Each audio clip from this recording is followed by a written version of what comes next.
타이거우즈가 부상으로 큰 부상을 당했다는 소식을 아마 뉴스에서 많이 보셨을 겁니다.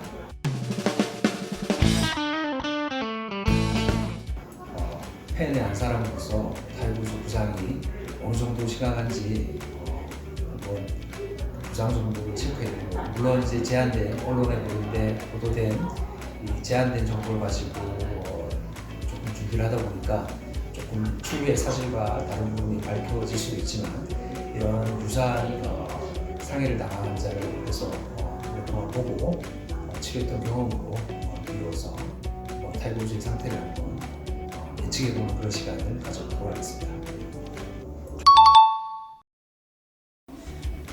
타이거우즈가 교통사고로 부상을 당했다는 소식이 있었습니다. 그때 이제 언론에 보도된 이 사진은 타이거우즈가 이 자동차를 타고 가다가 낭떠러지로 굴러서 부상을 당했다, 이렇게 기사가 됐고요. 기사를 보면 골프장에 아마 좀 늦어서 아침 운동을 가다가 전복 사고가 나서 다리에 심각한 부상을 입고 수술을 받았다라고 기사가 나왔고, 바로 사고 당하기 전주에 제네시스 챔피언십 대회에서 스폰서로 제공된 우리나라의 GV80 차량을 타고 있어서 그게 또 국내 언론에 많이 화제가 되어 보도되었습니다.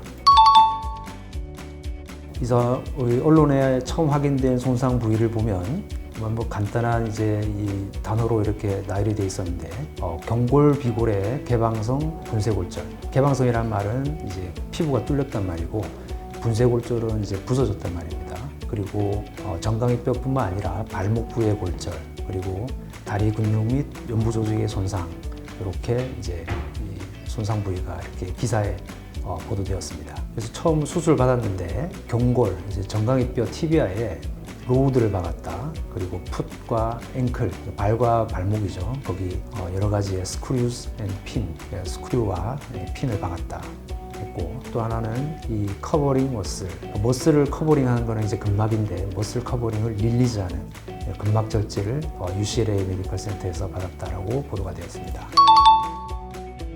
그래서 하나씩 살펴보면요, 이 정강이뼈의 개방성 골절은 이 그림을 보면 타입을 크게 이 세 가지로 나눕니다. 1, 2, 3로 나누고, 3에서는 또 ABC로 나누는데, 1은 아주 조그만 상처가 커질수록 2, 그리고 3는 개방성 골절이 크고 연부 조직 손상이 10cm 이상 정도로 크게 된 경우, 그 다음에 3의 B는 이게 닫아지지 않는 경우, 혈관 손상이 하면 3C로 되어 있는데, 크게 이게 요 오른쪽에 표현된 요 손상을 받으면 이 로드, 아까 이렇게 티비아에 로드를 박았다고 하는데, 로드라는 거는 우리 정강이뼈가 PVC 파이프처럼 안에 비어 있거든요. 그 PVC 파이프 안에 이렇게 짝대기를 꼽는 방법이 골수정 고정인데, 개방성 골절이 심한 경우에는 그런 골수정을 삽입하지 않습니다. 외고정기를 사용해 수술하고, 그래서 타이거우즈가 아마 이 로드라고 표현한 것을 박은 거 보니까 골수강 내로 고정하는 이 금속정을 박았을 거고, 금속정은 크게 또 이렇게 전문적으로는 확공을 하는 타입과 확공을 하지 않는 타입이 있는데, 이게 이건 비확공성으로 빨리 이제 고정을 하는 타입을 하지 않았을까. 그리고 골수 강내 고정을 한 걸로 보아서는 아마 연부 조직 손상이 크게 심하진 않은 그런 것 같습니다. 그리고 예방적으로 근막 절제를 실시했다는 걸로 봐서는 생각보다는 또 연부 조직이 심하지 않은, 아니면 수술 자체가 뭔가 다른 부위의 손상이 커서 수술 시간이 길어지지 않았나, 이렇게 아마 의심해 볼 수 있습니다. 다리뼈가 부러지면 이렇게 피부 뚫고 나오게 되고, 골수정은 지금 그림처럼 비어있는 통 안에 이렇게 골수정을 박는 이런 타입의 수술하게 되겠죠. 기사를 어떻게 보니까 9시간 정도 수술 시간을 됐다, 이렇게 되어 있는데, 아마 9시간 다 수술하지는 않았을 겁니다. 수술할 때 마취, 그리고 수술 준비 시간, 회복 시간이 걸리니까 그 사이에는 이제 이런 수술을 그래도 우리가 예측하는 것보다는 오랜 시간 동안 수술했는데, 그 기사를 보면 또 앵클 풋을 나사로 고정했다. 근데 이제 몇 가지 가능성이 있죠. 경골골절을 아마 수술하는데 크게 오래 걸리지 않았을 것 같고, 다른 골절이 뭔가 수술을 시간이 길어지는 원인이지 않았을까. 그중에 이제 말레올라 프랙처, 복숭아뼈가 다쳤을 수 있고, 발목은 이제 복숭아뼈가 있고, 발목뼈하고 복숭아뼈 사이에 거골이라는 발목뼈가 있고, 또 발뼈가 있는데, 복숭아뼈는 사실 뼈가 다쳐더라도 전복만 잘해주면 별 문제가 안 되는 경우가 많고, 복숭아뼈 밑에 있는 발목의 격자를 이루는 거골은 타입에 따라서 이 합병증이 좀 크게 남을 수 있습니다. 그래서 아마 이 고골골절이 좀 문제가 되지 않았을까. 그다음에 또 발뼈 중에 이 발등뼈나 발가락 뼈들은 별 문제가 안 되는데 발에 이제 이 격자 역할을 해주는 이 리스프랑 조인트나 그 위쪽에 다른 조인트가 손상을 받으면 추후에 관절 운동이나 관절염의 가능성이 크기 때문에 아마 이런 데 수술하면서 시간이 많이 걸리지 않았을까. 그 뒤에 타이거즈가 수술을 받고 며칠 지나서 이것도 이제 뭐 일종의 카더라죠. ESPN이 여러 가지 소스를 가지고 타이거 우즈의 발 손상에 대해서 언급을 했는데 이때 아마 탈루스 골절, 고골골절이 처음으로 언급되었습니다. 그래서 아마 타이거 우즈가 고골골절로 그걸 이제 치유하기 위해서 나사를 박았다라고 소스가 흘러나왔습니다. 이 고골골절은 좀 특이한 소견이 있는데 이 고골의 혈행이 앞쪽으로 와서 이쪽으로 뒤쪽으로 이 목을 통해서 이 체부를 먹여 살리기 때문에 이 고골골절이 부러지게 되면 이 타입에 따라서 뭐 심해질수록 고골 체부에 골괴사가 발생할 확률이 굉장히 높아집니다. 뼈도 잘 안 붙게 되고요. 그래서 뭐 타입이 1, 2, 3, 4 있는데 1, 2, 3, 4로 갈수록 이 괴사증, 괴사될 확률이 25, 50, 75, 100%까지 굉장히 증가되게 됩니다. 그래서 아마 이 타이거즈의 고골골절이 뭐 그 뒤로는 언급이 되지 않고 있지만 아마 타이거즈 다리 손상의 좀 중요한 부분이 아닐까 저는 그렇게 생각하고 있습니다. 보통 일반적으로 고골골절이 생기면은 이렇게 뼈를 나사로 고정하는 치료를 하게 되죠. 요건 아까 얘기했던 리스프랑 조인트인데 리스프랑 조인트도 여러 가지 타입에 따라 나누는데 처음에 잘 발견이 돼서 적절히 이 정복이 돼 가지고 고정만 한다면 추후에 발생할 수 있는 여러 가지 문제점을 좀 줄일 수가 있겠죠.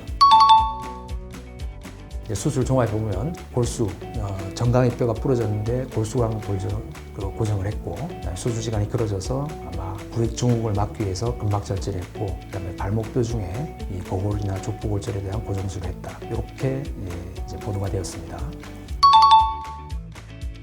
퇴원을 했습니다. 타이거 우즈가 퇴원하기 전에 며칠 전부터 사실 인터넷에서 타이거 우즈와 이게 각별한 이 PGA 투어 프로 선수죠. 로리 맥길로이가 타이거 우즈가 아마 다음 주 정도 되면 집에 갈 수 있을 것 같다고 희망적인 소식을 전했고 얼마 후에 타이거 우즈가 플로리다 홈에 이제 돌아왔다. 처음에 UCLA에서 치료받고 한번 저 센터를 옮겨서 치료하다가 집으로 돌아왔다라고 기사가 떴습니다.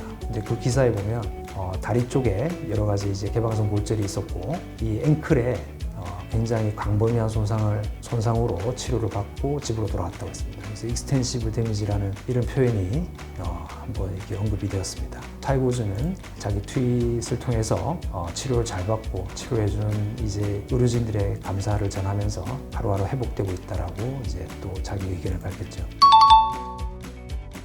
타이거 우즈에서 회복에서 가장 중요한 거는 처음에 이제 개방성 골절이 생겼으니까 개방성 골절은 감염의 위험이 높아지기 때문에 그런 감염 예방, 그러니까 피부하고 연부 조직이 잘 이제 아물어야지 그 다음 과정으로 수월하게 이제 치료가 넘어가는데 감염 예방이나 연부 조직 회복이 가장 중요할 거고요. 그다음에 뼈가 이제 개방성 골절이 되면서 으스러지게 부러졌다면은 뼈의 길이가 정확히 맞추기가 어려워집니다. 또 이게 회전 변형도 맞추기 어려워지고. 특히 이제 운동선수, 프로 엘리트 운동선수로서의 타이거 우즈가 부상 이전에 이제 그런 이제 운동 능력을 회복하려면 이런 것들이 아마 제일 중요하겠죠. 특히 이제 감염은 일반적으로 한 열흘 정도 지나면은 급성 감염은 어느 정도 판별이 될 수 있는데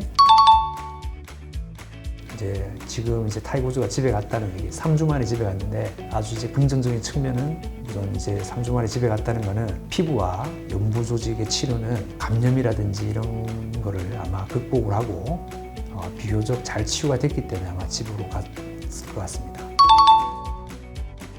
지금 이제부터 이제 또 우려되는 면은 개방성 골절의 경우에 처음에는 괜찮지만 지연유압이나 불유압 그리고 감염의 가능성이 일반적인 골절보다 높기 때문에 이런 것들에 대한 추후 이제 합병증, 골 단축이나 회전 변형 그리고 근막을 이제 자를 정도로 근막 절제를 했을 정도로 연부 조직 손상이 있었다면은 아마 이제 근력 약화나 추후에 이제 근육이라는 게 길이가 변한 조직인데 근육이 흉터가 났게 되면은 이제 나중에 발가락을 움직이는 그런 이제 힘줄에 변형이 또 생길 가능성이 높아집니다. 그리고 아까 얘기했듯이 이제 만약에 이제 고골골절이 단순히 이제 부러진 것만 아니고 탈골이 될 정도로 타입이 심한 골절이었다면은 뼈가 안 붙거나 불유압이나 뼈 괴사로 갈 가능성이 많고 이럴 경우에는 체중을 오랫동안 딛지 못하기 때문에 골절 이후에 예후를 판단하고 근력 약화가 회복되는 거는 중에 하나 중요한 이제 포인트가 뭐 튼튼한 고정하고 가능한 뼈를 빨리 들일 수 있느냐 없느냐가 또 중요하거든요. 왜냐하면 이제 그거에 따라서 뼈도 약해지고 근위축이 필연적으로 동반되기 때문에 특히 운동선수에게는 이러한 이제 부분이 가장 중요하다고 할 수 있겠습니다. 앞으로는 이제 윤부조직 치료가 잘 됐긴 했지만 다른 이제 추가 수술이 있을 수도 있고 또 이제 피는 어느 정도를 박았는지 모르지만 또 그런 피를 빼야 될 수술이 남아 있을 수도 있고 그다음에 뼈가 안 붙게 되면 또 이제 그 골수정을 또 확보를 해서 박는다든지 뼈 이식을 한다든지 또 염증이 생기면 염증에 대한 치료를 한다든지 조기에 관절염이 생기면 그런 관절염에 대한 치료 등이 또 필요할 수 있겠습니다. 제가 이제 예측해보면 보통 이제 고골의 골절이 발생하고 나서 수술 후에 보통 6주에서 8주에 이 의학적으로는 이 단순 방사선 사진을 찍을 때 고골 밑에 이쪽에 뼈가 이렇게 투명하게 보이는 이러한 호킨 사인이 나타나게 되는데 이 호킨 사인은 고골의 혈행이 남아있다는 얘기입니다. 이쪽 부분이 혈행이 남아있는 부분이 이렇게 보이는데 아닌 부분은 하얗게 굉장히 뼈에 딱딱한 변화가 생기게 되죠. 그래서 수술 후 6주에 8주에 나타날 수 있는 이런 호킨 사인이 앞으로의 이 고골의 유압이라든지 괴사 가능성의 예측 인자로 판단해 볼 수가 있겠습니다. 만약에 이제 타이보즈가 고골 골절이라면은 이제 집에 간 지 한 3주, 4주 후에 시간으로 보면 한 3월 말쯤에 사진 검사를 받게 될 것이고 정기 검진에서 이런 사진 검사를 받겠죠. 만약에 이 호킨 사인이 양성으로 나오면 이제 고골은 어느 정도 유압의 가능성이 있을 것이다. 그리고 안정적으로 붙게 되면 체중 부하도 빨리 하고 이제 운동으로 또 재활로 복귀가 아마 가능할 것 같습니다. 이때 되면 아마 언론에 타이거즈가 뭐 목발 짚는다든지 아니면 이제 운동선수가 하니까 풀에서 이게 체중 부하 없이 이제 걷는 이제 그런 이제 기구들이 외국에 있더라고요. 그래서 그런 이제 특수 장비를 이용해서 재활 물리 치료하는 모습이라든지 아니면 이제 트레드밀에서 가볍게 걷고 있는 그런 모습을 볼 수가 있겠죠. 개인적으로는 빠른 시일 내에 그런 모습을 보여주기를 기대하고 있습니다. 레전드 타이거 우즈가 필드에 빨리 복귀해서 이전에 우리에게 주었던 그런 이제 스포츠적인 이제 감동을 다시 한번 보여주길 팬의 한 사람으로서 기대하고 또 추후에 이제 또 다른 소식이 있으면 또 그런 거에 대해서 또 여러분들께 알려드리는 그런 시간을 가져보도록 하겠습니다. 감사합니다.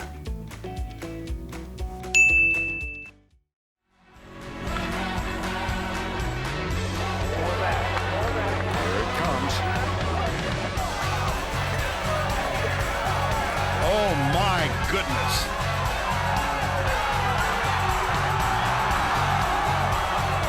Oh wow! In your life have you seen anything like that?